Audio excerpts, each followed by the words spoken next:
새벽 4시 아랍에미리트 대통령의 한마디가 전 세계를 뒤흔들었습니다. 지금 당장 중국 무기를 전부 파기하시오. 그날 밤 UAE의 최고 사령관들이 기밀 작전을 위해 동시에 움직이기 시작했습니다. 단 30초짜리 한국의 박격포 영상 하나가 모든 결정의 계기가 되었죠. 세계를 움직이던 강대국들과 등을 치고 오직 진심을 믿기로 한중동의 작은 국가, 그들은 중국도 미국도 아닌 대한민국을 선택했습니다. 왜 그랬을까요? 그들이 본 그 영상 속에는 저도 몰랐던 진짜 진실이 있었습니다. 놀라운 건 그 30초가 제 인생도 바꿔버렸다는 점입니다. 저는 콜롬비아 남부 정글 한복판 푸토마요 지역 전방에서 근무하고 있습니다. 제 이름은 루이스 메디나입니다. 콜롬비아 육군에서 근무한 지도 어느덧 20년이 넘었고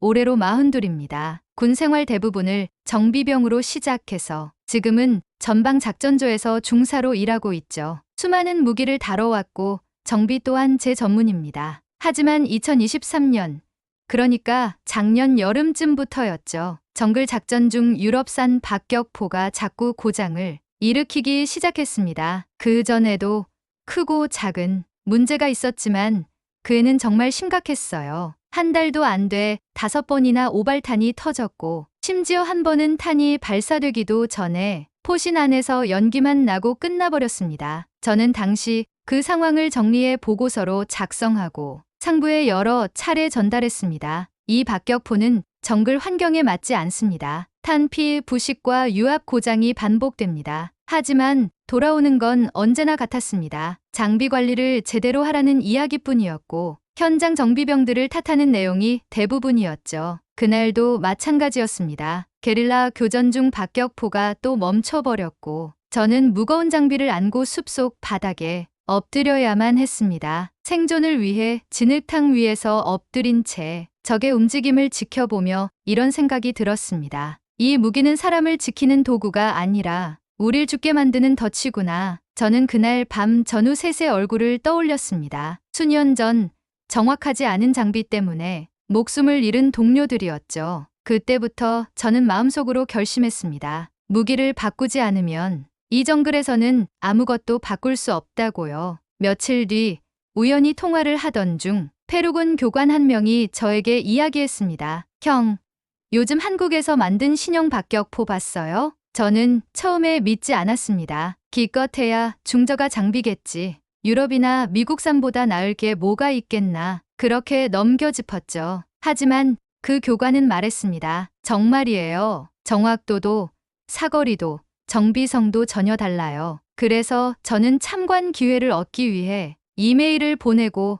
훈련 데이터를 확인하며 한국산 장비 테스트 현장에 참여할 수 있게 허락을 받았습니다. 그리고 그곳에서 저는 정말 말도 안 되는 광경을 보게 되었습니다. 한 발, 두 발, 세 발 모두 정확하게 명중했습니다. 포병들이 사용하는 조준 장치와 간단한 조립 구조는 너무도 직관적이었고 초보 병사도 금세 익힐 수 있어 보였습니다. 저는 그 자리에서 생각했습니다. 이게 진짜 무기라는 거구나. 사람을 죽이는 게 아니라 살리는 무기라는 게 바로 이런 거였구나. 그날 이후 저는 또다시 보고서를 작성했습니다. 하지만 이번엔 더 상세하게 실제 수치와 참관 사진까지 넣어서 상부에 전달했습니다. 결과는요?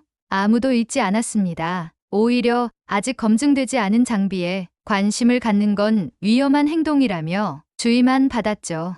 그때 저는 결심했습니다. 이번엔 내가 직접 움직이겠다. 그리고 저는 한국 업체에 직접 연락을 하게 됩니다. 저는 한국 업체에 처음 보낸 이메일 제목을 아직도 기억합니다. 이건 단순한 테스트 요청이 아닙니다. 생존의 문제입니다. 본문엔 이렇게 적었습니다. 여기는 푸토마요 정글지대입니다. 연중 내내 고온다습하며 모든 금속 장비는 며칠만 지나면 부식이 시작됩니다. 박격포를 쏘는 건 하늘에 기도하는 것과 같습니다. 정확성은커녕 발사 자체가 되지 않는 경우도 있죠. 하지만 우리는 계속 싸워야 합니다. 한국 업체는 하루 만에 답장을 보냈습니다. 정확한 현장 정보 감사합니다. 소형 테스트 장비를 곧바로 보내드리겠습니다. 기술 지원팀도 준비 중입니다. 정말 놀랐습니다. 지금까지 미국이나 유럽의 방산업체들과 여러 차례 접촉해 본 적이 있지만 이런 반응은 처음이었습니다. 대부분은 군상부와 먼저 논의하시죠. 혹은 수출 계약 조건을 먼저 확인해 주십시오. 이런 대답뿐이었거든요. 그런데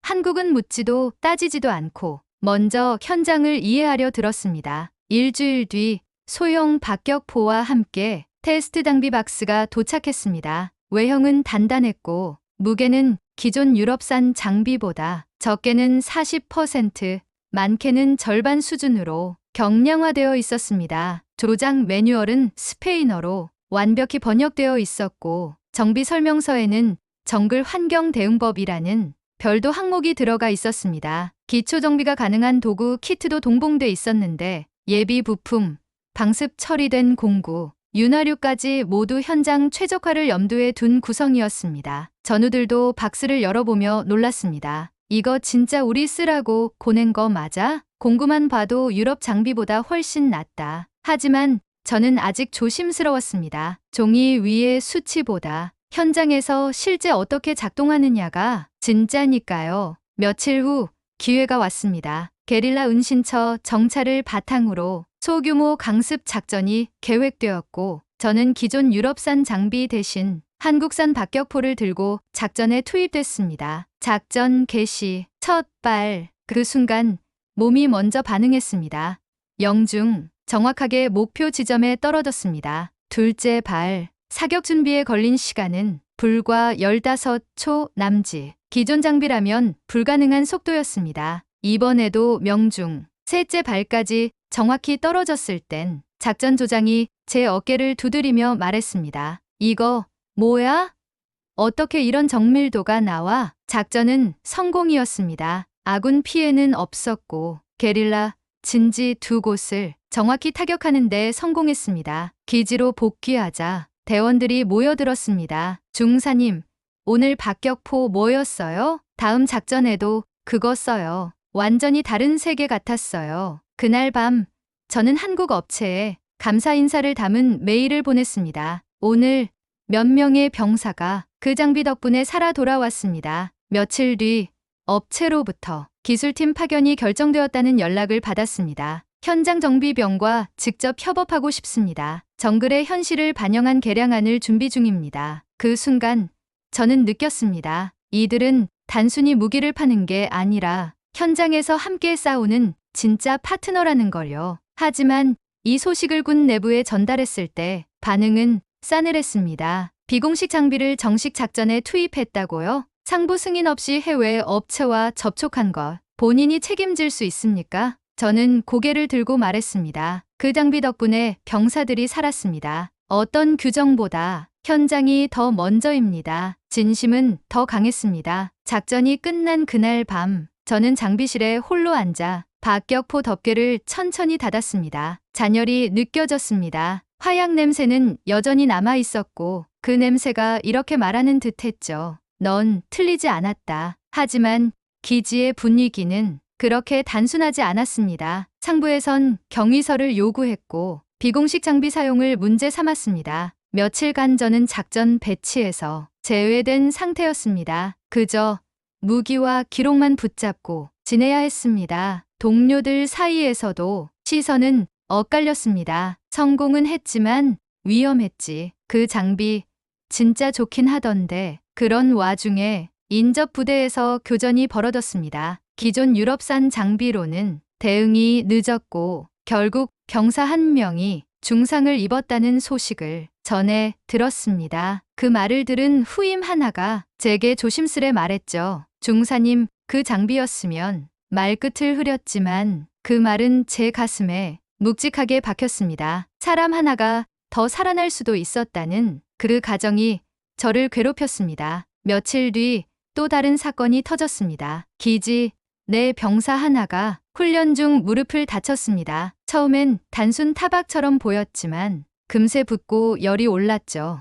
응급 조치가 필요한 상황인데 기지에는 마땅한 의료 장비가 없었습니다. 저는 마지막 수단으로 한국 기술팀에 연락을 했습니다. 지금 부상이 심각합니다. 혹시 도와주실 수 있을까요? 놀랍게도 그들은 곧장 움직였습니다. 기술팀 한 명이 의공학 경력을 갖고 있었고 임시 처치를 직접 시도해 감염 위험을 막아냈습니다. 그 과정에서 그는 이렇게 말했습니다. 업무 외 요청인 건 알지만 사람이 먼저잖아요. 그 한마디가 제 마음을 무너뜨렸습니다. 이 사람들은 단순한 기계 전문가가 아니었습니다. 전장을 이해하는 동지였고 생명을 존중하는 파트너였습니다. 그 일이 있고 나서 기술팀은 본격적으로 정비조와 협업을 시작했습니다. 제가 정리해둔 고장 사례와 작전 데이터를 모두 수집해 갔고 정글형 개량 버전을 설계 중입니다. 그들은 그렇게 말했습니다. 처음으로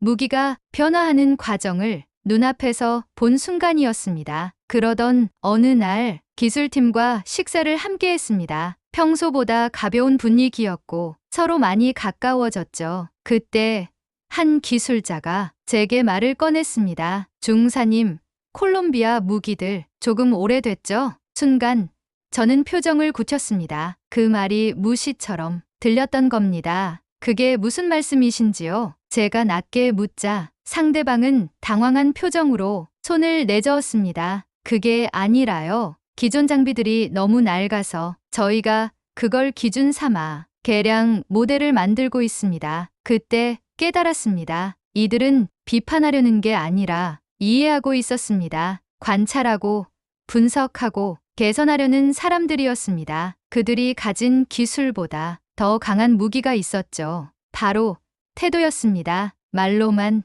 듣던 진심이라는 것이 이들과 함께할수록 실감나기 시작했습니다. 며칠 후 기술팀 한 명이 작은 선물을 건넸습니다. 손바닥 크기 메모 패드와 검은색 펜 하나였습니다. 중사님 생각을 여기 적어 주세요. 당신이 만든 무기라는 느낌을 갖게 해드리고 싶어요. 그 말을 듣는 순간 제 눈이 뜨였죠.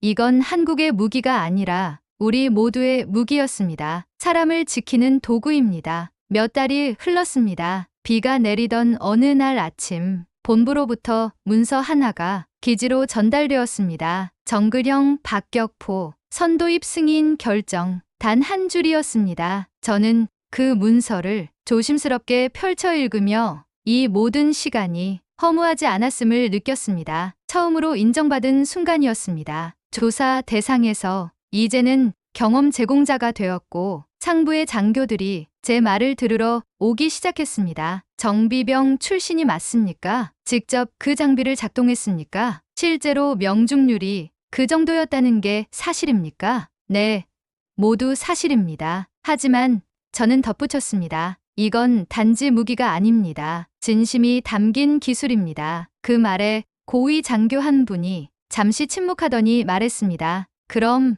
진심을 사야겠군. 그 이후 변화는 상상보다 빠르게 퍼졌습니다. 콜롬비아 국방부는 한국산 박격포를 정식 도입하기로 결정했고 정글 환경을 고려한 개량형 모델과 정비 매뉴얼, 현장 기술자 파견까지 포함한 포괄 계약이 체결되었습니다. 본부에는 조용한 박수가 이어졌다고 들었습니다. 하지만 진짜 변화는 언론에서 먼저 터졌습니다. 국내 주요 매체에 콜롬비아 한국 무기 도입이라는 기사가 짧게 떴고 곧 남미 전역에서 문의가 빗발치기 시작했습니다. 에콰도르, 페루, 브라질, 칠레, 우루과이까지 수많은 국가의 군 관계자들이 콜롬비아에 연락을 했습니다. 그 장비 우리도 테스트하고 싶습니다. 한국 기술자와의 연결이 가능합니까? 그 장비는 아무 말도 하지 않았지만 사람들을 움직이게 만들었습니다. 한국 업체는 선전하지 않았습니다. 홍보 영상도 과장된 광고도 없었습니다. 하지만 단지 현장 대응과 기술 지원 그리고 진심으로 모든 것을 바꾸어냈습니다. 그날 기술자 한 명이 기지를 떠나기 전 제게 작은 상자를 건넸습니다. 안에는 낡은 메모 패드와 검은색 펜 하나가 들어있었습니다. 중사님이 겪은 일, 여기에 기록해 주세요. 이건 앞으로 만들 무기의 출발점이 될 테니까요. 그 순간 저는 깨달았습니다. 이 무기는 단지 한국의 것이 아닙니다. 이건 함께 만든 무기입니다. 현장의 소리, 병사의 눈물, 기술자의 손길이 모두 담긴 무기였습니다. 며칠 후 저는 다른 부대로 이동 명령을 받았습니다. 그 기지를 떠나기 전 정비실을 한 바퀴 돌며 마지막으로 박격포를 살펴보았습니다. 정말 이상하게도 그날따라 그 장비가 제게 말을 거는 것 같았습니다. 수고했어.